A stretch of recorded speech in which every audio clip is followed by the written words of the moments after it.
Hip hop, I think for me, from a musical perspective, is poetry to the beat of music, but it started with music first. And that's why it got so much world acclaim, is because of the bands that we played. Although we used to isolate the particular section that we wanted to use, but we were using all these different genres of music from some of the greatest bands in the world. So when it left the Bronx and left America, it was already imprinted to be something pretty big. We just didn't know that.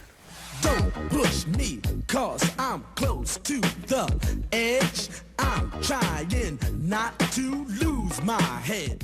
Where did those ideas come from? Who were you listening to that gave you these ideas? Well, me, quite frankly, when I used to watch DJs, I got slightly turned off with the way that they were playing it. But also what I noticed is that when the particular part of a jam came where the least band members were playing, for example, the solo, when the drummer had time to play, but unjustifiably, these songs had like 10-second solos.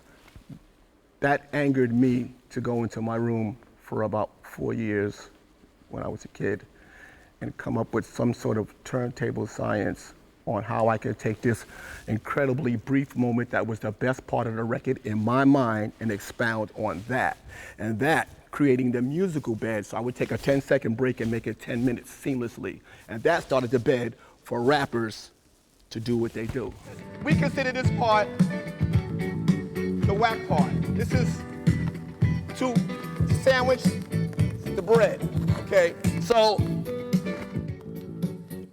the meat is, this is what it's all about. This is totally what we live for. What is quick mix theory? Okay, well, let's just say the breakdown of the song came in 3 minutes and 30 seconds after the song was playing. Let's just say if it was a 6-minute song. So in that particular area there, I would take a crayon or a grease pencil and I would mark that area circularly. Now, the secondary mark I would put is where the break starts, and I would put a mark across the circular part.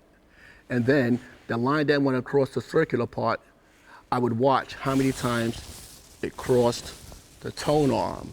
And without having to pick the needle up, so let's just say if it passed 4 times, I would know mathematically I got to spin it back, and that line has to come past that tone arm in a counterclockwise position 4 times. 1, 2, 3, 4, bang. 1, 2, 3, 4, bang. And I'm doing this seamlessly while you're on the floor dancing. You don't know that I'm taking 10 seconds and I'm making it 10 minutes. So you're counting all the time? I'm counting all the time. It's science. I'm counting in my head. Then I'm phasing. How I picked it is using the one relative, which is the drummer, and hopefully there's a breakdown somewhere in the record so that I can take this pop and then cut it into this rock and then cut it into this R&B and then cut it into this funk and then cut it into this disco, and one continuous euphoric thing after another. That was my thinking in my teenage years, because there wasn't enough of the euphoria on the record.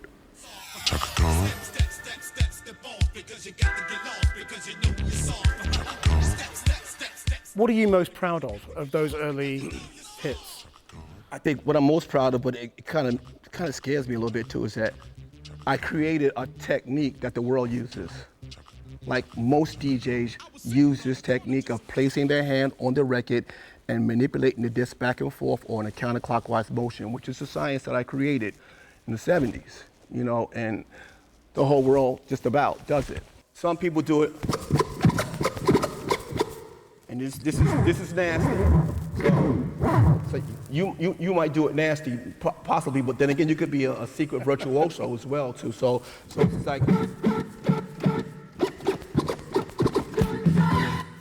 So have you turned this into a musical instrument? Do you think? I call it a musical instrument. I've always called it that. It wasn't really considered that, and I took it extremely serious and started really promoting that. And then when I went into the Rock and Roll Hall of Fame, this is my official instrument. And that's what every DJ in the world calls it, an instrument. Of course it is, because you can make melodic sounds with it. You can, just like a guitar or a keyboard. Everything you're speaking about is about music and science and the way you're creating your sounds. unfortunately, that's not really the conversation that revolves around hip hop usually, is it? It's about culture, women, sex, drugs. Those are the titles that are in bling, it, but it's all signs. money.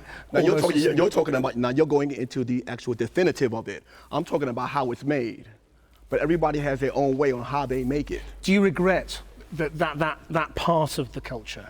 I mean, do you dislike it? What part of what culture? The bling culture that's associated with hip hop. You know, this is how I see it. I don't judge, because I didn't judge when I first came up with this science. A great record was a white record, a great record was a black record, a great record was a foreign record, an American record, and I still think that way. I'm a servant, I play for people, I have a great advantage, I do it around the world. If the bling record is a hit and you're over the age of 18, I'm playing it.